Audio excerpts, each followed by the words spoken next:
महाभारत अनेकों अनेक रहस्यों से भरा पड़ा है। महाभारत की कथा न केवल महाकाव्य है बल्कि इसमें हर पात्र की कहानी में गहरे रहस्य और घटनाओं को इनमें से एक प्रमुख और दिलचस्प घटना है जो राजा शांतनु और देवी गंगा से जुड़ी हुई है और इसके पीछे एक श्राप की वजह से महाभारत की घटना घटित हुई है।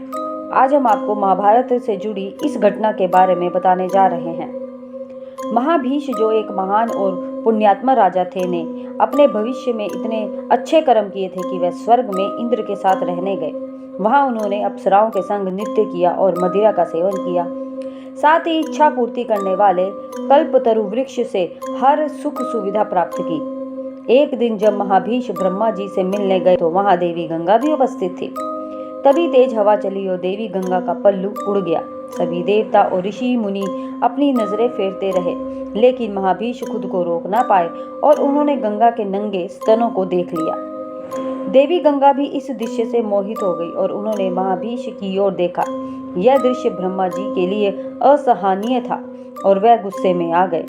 उन्होंने महाभीष और देवी गंगा को श्राप दिया।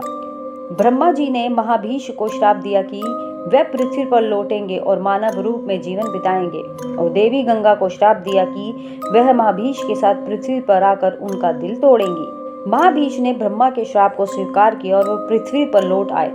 वह हस्तिनापुर के राजा शांतनु के रूप में जन्मे। महाभीष के लिए यह एक प्रकार का दंड था, क्योंकि उन्हें पृथ्वी पर आकर गंगा से मिलकर अपना दिल टूटते देखना था। राजा शांतनु ने गंगा को देखा और उनकी सुंदरता से मोहित हो गए। गंगा ने शांतनु से विवाह करने की इच्छा जताई, लेकिन गंगा ने राजा शांतनु के सामने एक शर्त रखी। मैं तुम्हारे साथ विवाह करूंगी, लेकिन मेरी शर्त यह है कि हमारे 7 बच्चों को मैं बहा दूंगी। तुम मुझे कोई रोक टोक नहीं कर पाओगे। राजा शांतनु ने गंगा से विवाह कर लिया और जैसे ही उनका पहला बच्चा हुआ, गंगा उसे लेकर नदी में बहा देती है। राजा शांतनु ने इस पर कुछ नहीं कहा। ऐसा ही 6 और बच्चों के साथ हुआ, लेकिन 7वें बच्चे के साथ शांतनु का धैर्य टूट गया।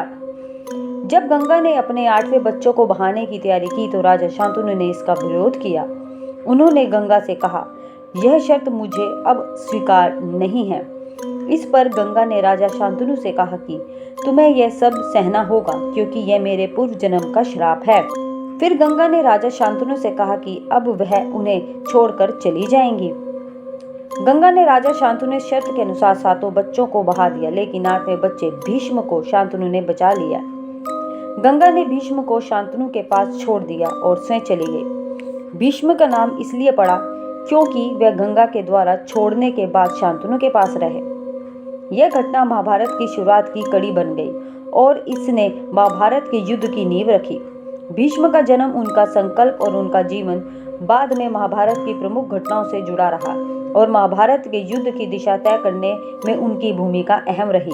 दोस्तों, खोज कहानी चैनल को सब्सक्राइब करें ताकि हम आपके लिए अनेकों अनेक रहस्यों से भरी हुई कहानियां लेकर आते रहें।